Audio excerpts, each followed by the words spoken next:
La voie du salut selon l'épître aux Romains est une manière d'expliquer la bonne nouvelle du salut à partir de versets de cette épître. C'est une méthode simple, mais puissante pour expliquer pourquoi nous avons besoin du salut. Comment Dieu a pourvu à notre salut.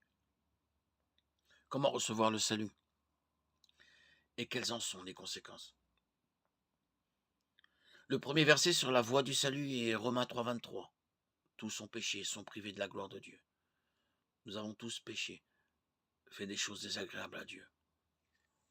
Aucun de nous n'est innocent. Romains 3, 10, 18 donne une description détaillée de ce à quoi ressemble le péché dans nos vies. Romains 6, 23 nous décrit les conséquences du péché. En effet, le salaire du péché, c'est la mort.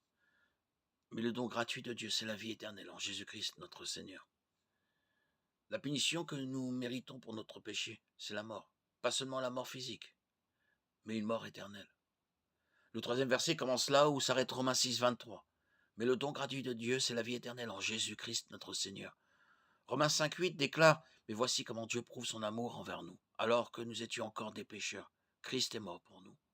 Jésus-Christ est mort pour nous. Sa mort a payé le prix de nos péchés. La résurrection de Jésus prouve que Dieu a accepté la mort de Jésus comme rançon de nos péchés. Le quatrième arrêt sur la voie du salut est Romains 10, 9. Si tu reconnais publiquement de ta bouche que Jésus est le Seigneur, et si tu crois dans ton cœur que Dieu l'a ressuscité, tu seras sauvé. Grâce à la mort de Jésus pour nous, tout ce que nous avons à faire est de croire en lui et en sa mort pour nos péchés, et nous serons sauvés. Romains 10, 13 le répète.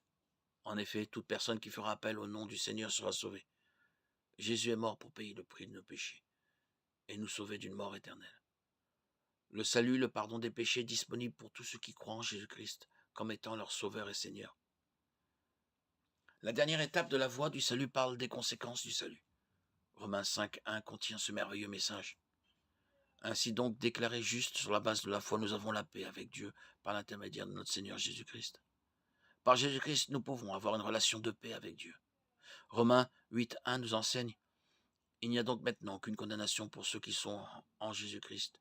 Grâce à la mort de Jésus à notre place, nous ne serons jamais condamnés pour nos péchés. » De plus, nous avons cette précieuse promesse de Dieu dans Romains 8, 38, 39. En effet, j'ai l'assurance que ni la mort, ni la vie, ni les anges, ni les dominations, ni le présent, ni l'avenir, ni les puissances, ni la hauteur, ni la profondeur, ni aucune autre créature ne pourra nous séparer de l'amour de Dieu manifesté en Jésus-Christ, notre Seigneur. Aimeriez-vous suivre la voie du salut selon l'épître aux Romains? Si oui, voici une simple prière. Cette prière est une manière de dire à Dieu que vous vous confiez en Jésus-Christ pour votre salut. Les mots ne vous sauveront pas. Seule votre foi en Jésus-Christ peut vous sauver.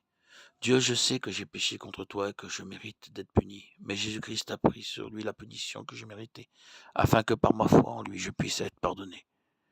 Avec ton aide, je me détourne du péché et je mets ma foi en toi pour obtenir le salut. Merci pour ta grâce merveilleuse et ton pardon. Ta grâce merveilleuse et ton pardon me comblent. Merci pour le don de la vie éternelle. Amen.